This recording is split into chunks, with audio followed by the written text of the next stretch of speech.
Perdana Menteri Israel Benjamin Netanyahu optimis bisa mengalahkan Hamas walaupun tanpa dukungan senjata Inggris.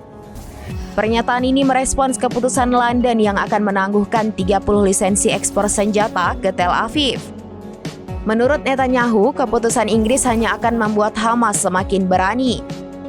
Ia pun menyinggung korban serangan Hamas pada 7 Oktober 2023 yang menewaskan 14 warga Inggris.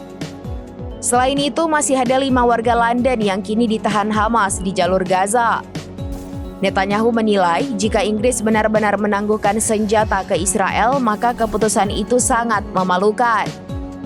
Sebelumnya, penangguhan ekspor senjata diumumkan Menteri Luar Negeri Inggris David Lammy pada Senin 2 September 2024.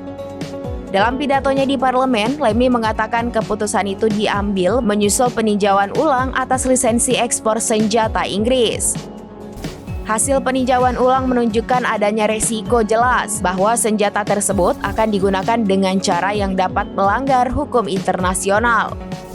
Adapun 30 lisensi yang ditangguhkan meliputi komponen untuk pesawat militer, helikopter, drone, dan lain-lain. Berbeda dengan Amerika Serikat, Inggris tidak secara langsung memasok senjata ke Israel. Negara tersebut memberikan lisensi ekspor bagi perusahaan untuk menjual senjata ke Tel Aviv.